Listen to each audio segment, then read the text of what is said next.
Welcome back for our first episode. My episode, ours, it's ours because it's both of us. It's the viewers and me. So so again, the whole point of this podcast is to educate and to do deep dives and to figure out history, current things, just as much information as we can about things. I do actually believe that there's a lot of things out there that we can't really explain because we just don't know. And a part of a lot of what happens with human perception is just because the universe is vast and we are just on this little tiny rock and we can only comprehend so much, in my opinion. So there's a lot of things that you may know without knowing, or, there's just so much weird shit out there that it's impossible to be like, this is real, this is not real, which also sounds a little crazy, but stranger things have happened. So, due to, again, this being St. Patrick's Day and my personal obsession with St. Patrick's Day, I guess, I wanted to do leprechauns. And like I said in my intro, I was very shocked by some of the information that I heard, mostly about the two current, real stories. Is the whole reason why I did it. Like, I was laughing, I was dying. I loved every aspect of doing research into these two real life stories, and we'll get there. It's at the end. So let's go into some history of leprechauns, how they appeared, backstory, things like that. This is not going to be like all encompassing. So please sound off. Let me know if there's anything I missed, if there's tidbits of info. Definitely down. Always, always enlighten me. I don't have every answer. So before we start, I want to tell you what my sources are. So I use Wikipedia, history.com, Britannica.com, Webster Dictionary, and lastleprechaunofireland.com. Well, lastleprechaunofireland.com. So let's jump into it. So leprechauns, and I'm going to be reading just so you know, because a lot of this is like factual things. So if I'm dipping my head down, reading. So leprechauns, it's Irish. It stems from Anglo-Irish Old English. So, and I'm probably going to butcher these words. So it stems from like Lushapon or Lupercon with the little accent over the A's in both of those. The O'Reilly's Irish English Dictionary, which goes back to 1877. So this is their definition of it. It defines them as a sprite, a pygmy, a fairy of diminutive size who always carries a purse containing a shilling. So one of the things that kind of you're going to see a lot of correlation between, so pygmy is African tribes, like more, I say wild, but like that's what you would be considered. Something for us colonizers, we would consider them to be like Aborigines, I guess, something of that nature, like just kind of less educated, less and it's all wrong. All of this is wrong. I'm just trying to think of the best way to kind of state this, but it's basically you're going to see just a lot of like stereotyping in regards to like they just really like comparing leprechauns and Irish people to Africans. And it's just, again, a way of just doing hate mongering. So that being said, that's how O'Reilly's Irish English Dictionary defines them. And the Webster definition is a mischievous elf of Irish folklore, usually believed to reveal the hiding place of treasure if caught. So this all predates Christianity too, just so you know. The leprechauns appeared in Irish stories. They were part of dark stories, actually, from the medieval centuries, like the 7th and 8th centuries of medieval times. And they appeared with fairies, goblins, and spirits. So these were not something to be praised or looked at in a positive light at all. These were something to be feared. They were considered cobblers by nature and protective of their property and any treasure they may have. And I want to say that because originally it didn't start off as them having pots of gold that you searched for kind of thing. They were actually very protective over whatever areas of the forest that they were in. Think in terms of like what you think of like old witches, the witches that are out in the woods. It's that kind of thing. Or even like river spirits, how they are very protective of the water. Think of them like that. It's in the same vein. They were considered sprites or spirits, trickster spirits. So the thing is that once I heard trickster, tried to go down a rabbit hole of trying to see, like, is this like, I know Loki is like one of the most famous trickster spirits that we know of. And that's obviously Norse mythology, which has nothing to do with Irish mythology, but it's not unusual to see overlaps in things. Think Greek versus Roman. So I was like, let me see if there's some correlation here. And it's like, no, but they're in the same vein. So just know that I did try to see that if it was like one of these things, like, did they originally start off as tricksters and like somehow, but there was none. All right. So yeah, again, think of it like Loki and leprechauns were like, think of it as same language, different font. That's all. Like Loki, they are shapeshifters, but they are shapeshifters in that they disappear. They don't actually turn into other things. It doesn't take much for them to up and disappear.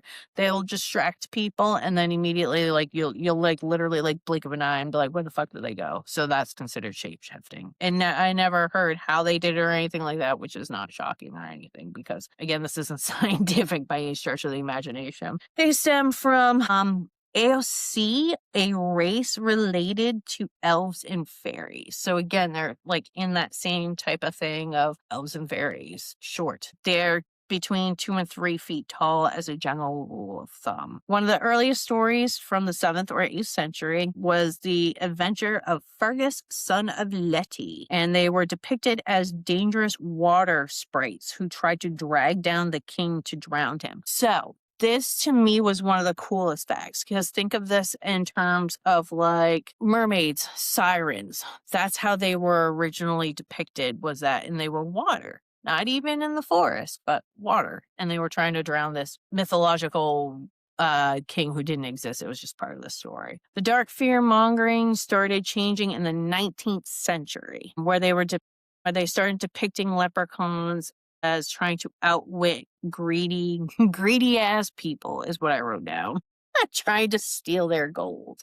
So think almost Robin Hood, like not stealing from the rich to give to the poor kind of thing, but they were trying to outsmart people who were trying to steal something that did not belong to them, literally trying to take their shit.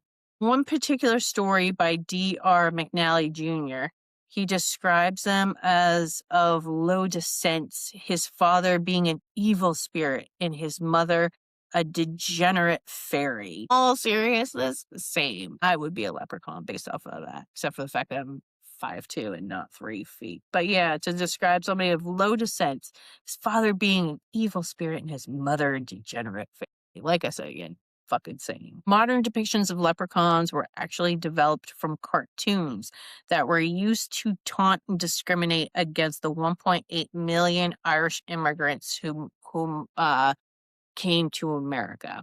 So this goes back to what I was saying before originally about how there's a lot of correlation, and I say that quite trepidatiously. I don't want to take a group of white people who had privilege just being white and trying to compare them to African slaves because it's not the same. It's truly not the same. But let me put it this way. We've got a hell of a way of making people who don't fucking look like us and who aren't from our culture feel like fucking shit. And we do it in a very deliberate, very specific methodology. So it didn't change. It didn't matter that they were Irish, that they were white.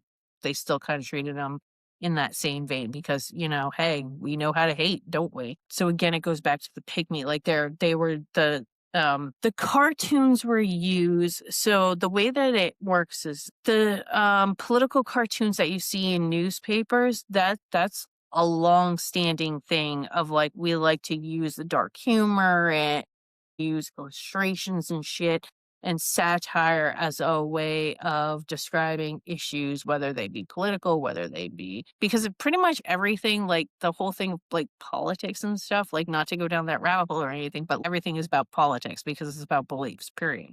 So even again, like things that don't seem like political are political because they are.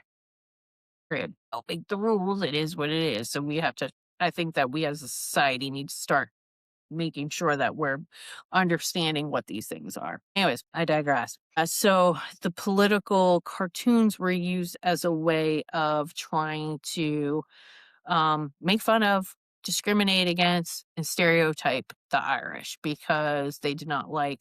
I mean, you're talking about almost 2 million people came here due to the potato famine.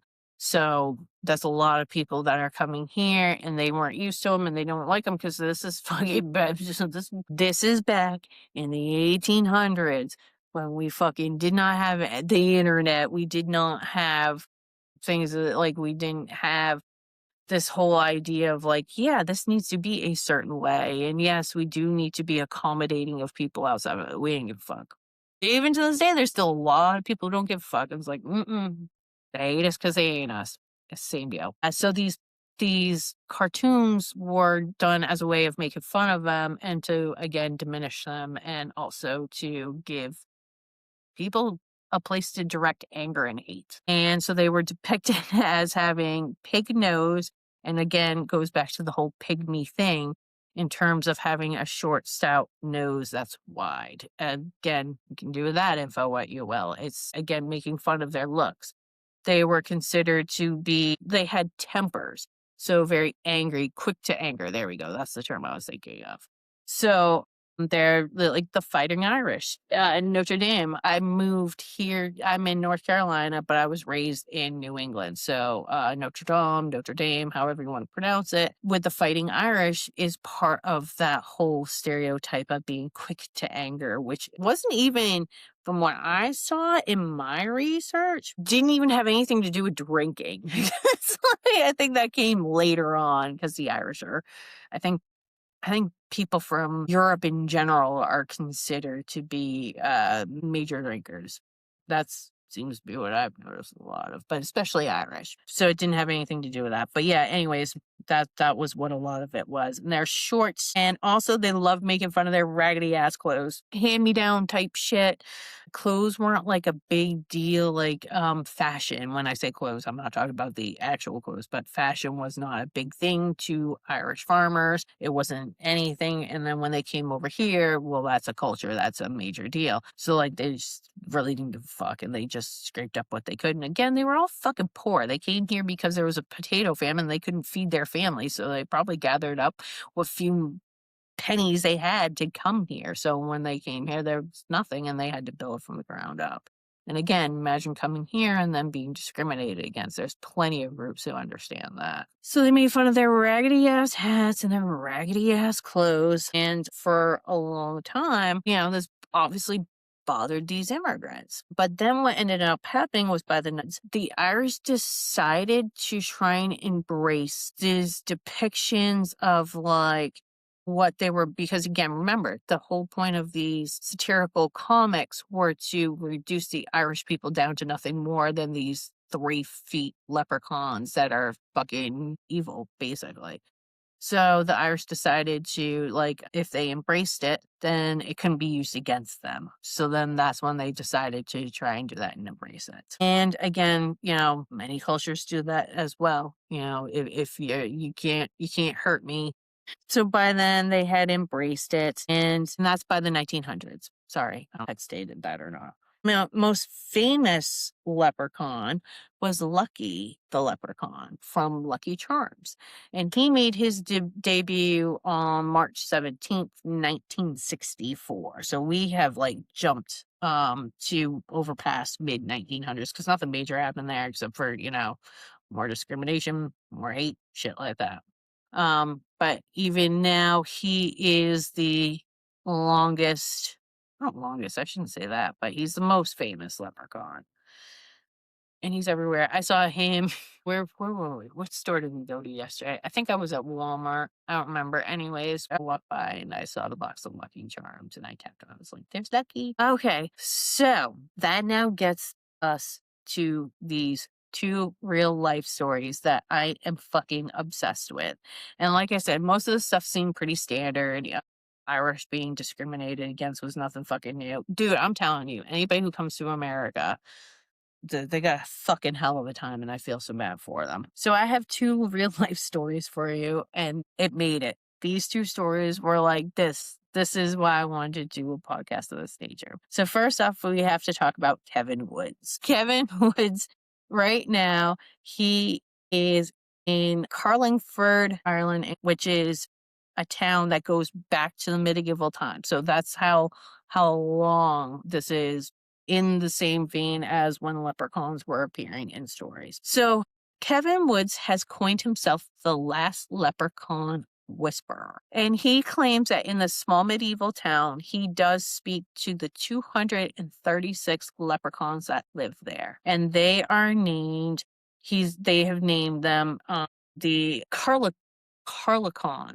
There we go, Carlicons. And they are, he says, and obviously they're named after the town that they're in. So they're leprechauns specifically to this Carlingford. And he says that they appear to him in the form that is most comfortable to him. So think of how people state that aliens, like, let's go back to that. Like aliens do this for them as well. Or even one of the things that I had heard, like I said, I'm like diving into shit. And I've kind of heard about this before. The biblically accurate angels, how they're covered in eyes and shit, and it scares the fuck out of people. And people don't like it. It scares them, it freaks them out. Totally understandable. So what they do is a lot of times they will take an image to make it so that way the person who sees them does not freak out. So I did not see in his website anywhere, because his was the last leprechaunsofIreland.com. I did not see what they actually looked like. Like he didn't give a description. If so, I missed it, but I did look like what they actually are. So the fact that he's saying that they appear to him in a state that would be comfortable for him goes back to the whole thing of like, I think the water sprites, like that they're more menacing looking, that they're more, like I said, off-putting, that they're more of an issue. Okay. So, but again, like people say that aliens will do that too for the same thing, because if not, it'll just freak the fuck out of people and they'll shut down. They'll get no info because they'll be petrified. All right. So this is the amazing part. I love this piece of the story. Again, so they have 236 leprechauns. They appear to Kevin Woods in a form that he's cool with, and he speaks to them. And I didn't see anywhere like my favorite leprechauns. This is my buddy's. I saw none of those types of details. All right, so for 6 years, him and some locals fought to have the EU list these leprechauns as a protected species. And the Carlicons got their official protected status in 2009 under the European Habitats Directive. So they fought for them to be a protected species, and they got it. So as of even to this day, to the specific group, this European Habitat Directive, I'm sure that this is not like being like listed in a national type thing, nothing of that nature, but there's a group that definitely sees it. So they've got that protected status, and I believe that there are actual signs there. He's got a website. Like I said, it's the last leprechauns of Ireland.com is his website. You can go there. I mean, it's right there on the splash page. There's not a whole lot there. But yeah, he loves it.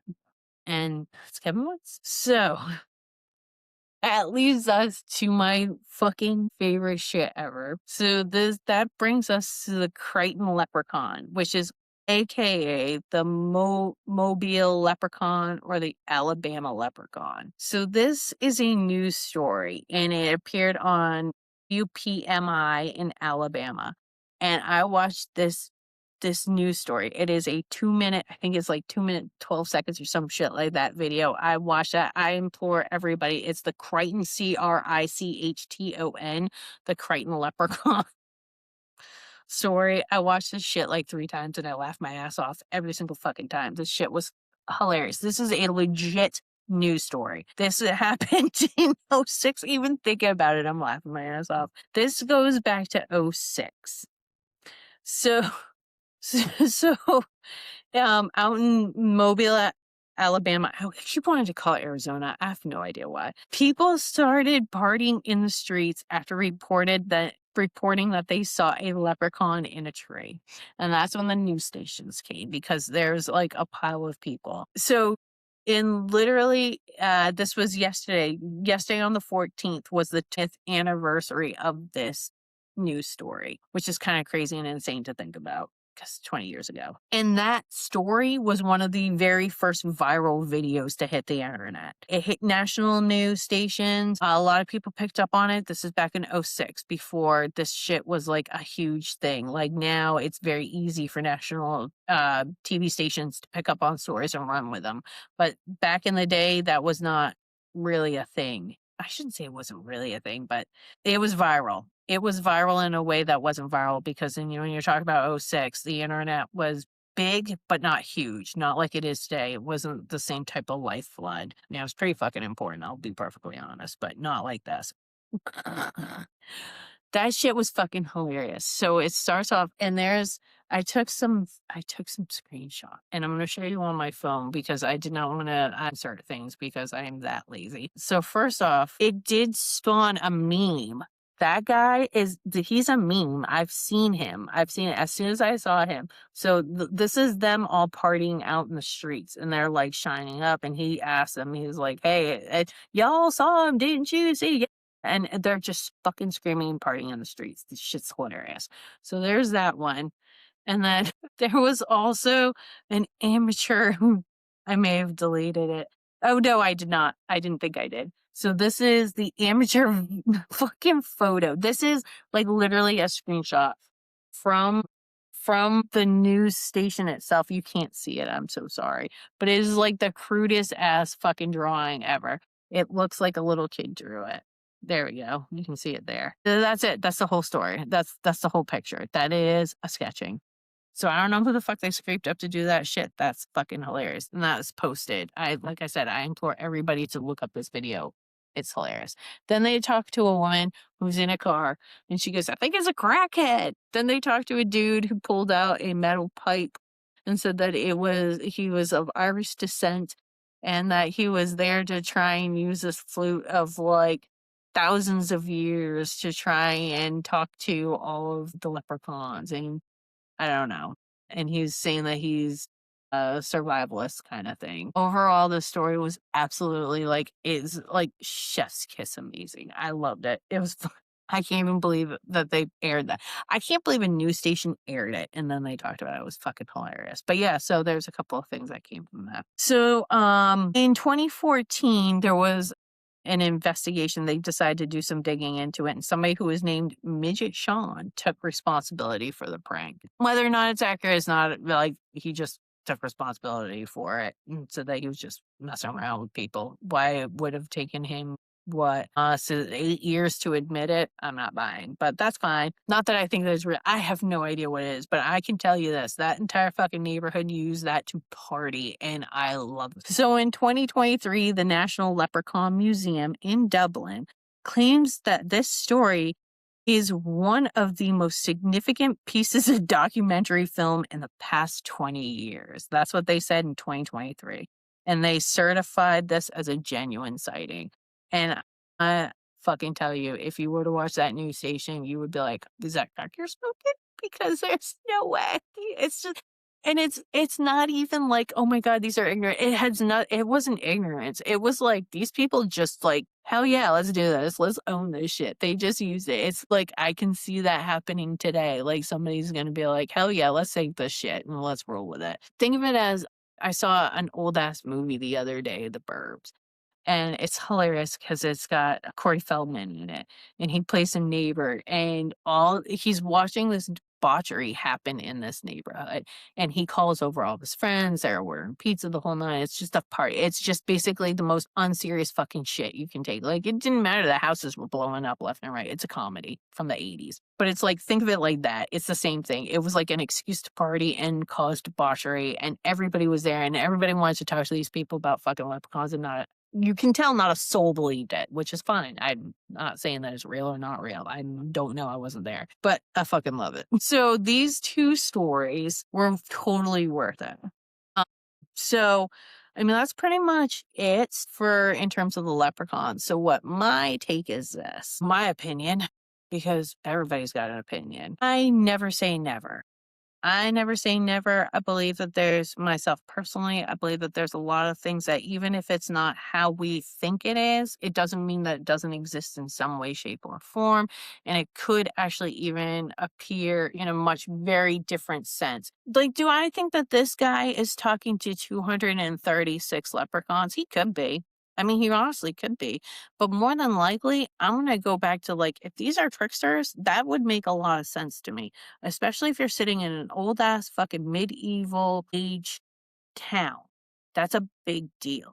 So, like, there's going to be plenty of things that are there. Like I said, again, this is my take. This is just my opinion. He's probably, I would not be shocked to hear that he's, I don't know how you would keep 236 people straight. I don't know how you got that. That's cool. That's fine. But I wouldn't be surprised if he was actually talking to spirits that are there that are messing with him. That shit wouldn't shock me or surprise me either. And depending upon how far back, I bet he's really dealing with some super old spirits. That's my take. That's my opinion. But like I said, leprechauns overall being tricksters and whatnot, do I think that they got pots of gold? I actually do not myself personally. I don't think that they do.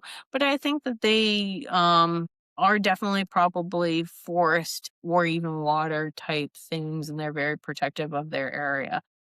And again, if you're looking for something, think mummies in the tombs. Part of the issue, the reason why we don't have mummies is because back in the early 20th century, it was like a big deal. They were like, it was a huge deal to scrape them up and to make potions and lotions and shit out of them because it was like a big morbid obsession with people. It was considered for a high society. They loved that shit. So they basically desecrated them. So it's not like, ooh, they were hidden people saw it. It's like, nah, dude, they were basically capitalizing on the mummies and destroyed them all, trying to make some shit to make a buck.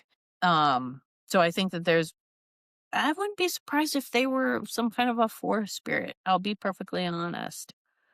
That's where I'm rolling with. I'll roll with that. And we may not necessarily know who they are or what they are or anything like that, but I'll subscribe to leprechauns being some kind of a other dimensional forest type character.